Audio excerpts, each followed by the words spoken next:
भारताने ऑपरेशन सिंदूर राबवल्यानंतर पाकिस्तानने 3 दिवसांमध्ये गुडघे टेकले।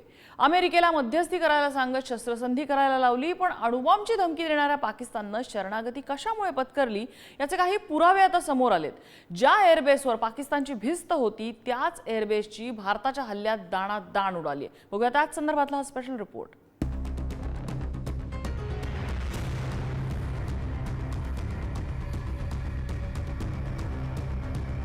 आधी ऑपरेशन सिंदूरच्या माध्यमातून कुरापतखोर पाकला भारतीय लष्करानं ट्रेलर दाखवला। आता भारताच्या हल्ल्यात पाकिस्तान कसा चितपट झाला याचा पिक्चर रिलीज झालाय। कारण हल्ल्यापूर्वी आणि हल्ल्यानंतर पाकमधील 6 एअरबेसची स्थिती दर्शवणारे सॅटेलाइट फोटो आता समोर आलेत। जेकबाबाद, भोलारी, सुक्कूर या एअरबेसचं मोठं नुकसान झालंय। पहिला पुरावा जेकबाबाद एअरबेस, विमानांच्या दुरुस्तीसह देखभाल करणारे हँगर लक्ष्य। 11 मेच्या या फोटोंमध्ये हँगर उद्ध्वस्त झालेलं दिसतंय। 30 एप्रिलच्या जुन्या फोटोमध्ये रचना चांगली दिसत होती। दुसरा पुरावा भोलारी एअरबेस सिंध प्रांत, भारतानं स्ट्राईक दरम्यान भोलारी एअरबेसच्या हँगरवर हल्ला केला, ज्यामुळे त्याच्या छताचं मोठं नुकसान झालं। 27 एप्रिलच्या सॅटेलाइट फोटोंमध्ये हे हँगर पूर्णपणे शाबूत दिसत होतं। पुरावा तिसरा सुक्कूर एअरबेस कराची, पाकिस्तानचं हे नवं ऑपरेशनल एअरबेस। या एअरबेसवर फायटर जेट संचलित होतात। भारताच्या हल्ल्यात सुक्कूर एअरबेसवरील इमारतींचं मोठं नुकसान झालंय। चौथा पुरावा नूर खान एअरबेस, इस्लामाबाद।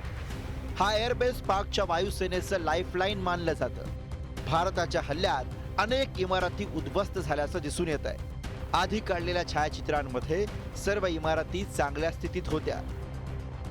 पुरावा पाचवा सरगोदा एअरबेस, लाहोर। हे एअरबेस पाकिस्तानी हवाई दलासाठी धोरणात्मक दृष्ट्या खूप महत्त्वाचं आहे। ऑपरेशन सिंदूरमध्ये भारतानं 2 ठिकाणी धावपट्ट्यांना लक्ष्य केलं। धावपट्ट्यांवर मोठे खड्डे पडल्याचं दिसतंय।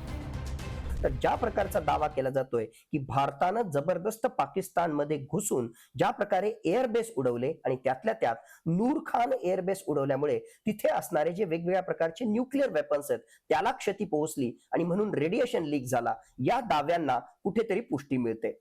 मुळातच भारताच्या DGAOनं हा दावा जरी फेटाळलेला असला तरी वेगवेगळ्या गोष्टी ज्या घडतायत, ज्यामध्ये अमेरिकेचे एक्सपर्ट त्या ठिकाणी येऊन रेडिएशन लीक चेक करतायत। पाकिस्तानचं प्रचंड नुकसान झाल्यामुळेच पाकिस्तानला कुठेतरी अमेरिकेकडे विनवणी करावी लागली।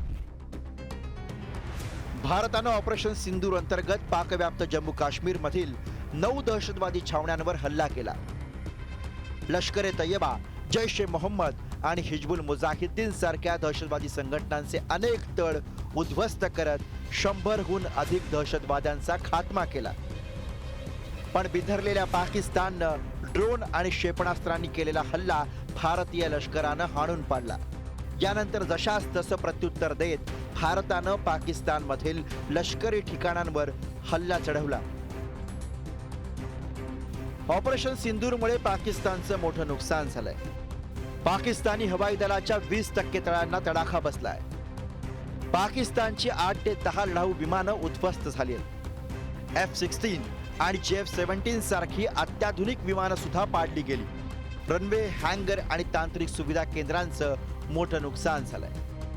पाकिस्तानातील अनेक दहशतवादी प्रशिक्षण तळ आणि गुप्तचर केंद्र उद्ध्वस्त झाली आहेत। पाकच्या एअर डिफेन्स सिस्टीमचीही मोठी पडझड झाली आहे। पाकिस्तानला खूप मोठा एक प्रकारचा धोका या न्यूक्लिअर रेडिएशनच्या माध्यमातून येणाऱ्या काळामध्ये होणार आहे, या गोष्टींना पुष्टी मिळते आणि भारतानं जबरदस्त पाकिस्तानमध्ये जाऊन हल्ला केला। त्यांच्या NCA म्हणजेच नॅशनल कमांड ऑथॉरिटीला आणि नूर खान एअरबेसला, न्यूक्लिअर वेपन्सला मोठ्या प्रमाणावर एक प्रकारे नुकसान पोहोचवलं।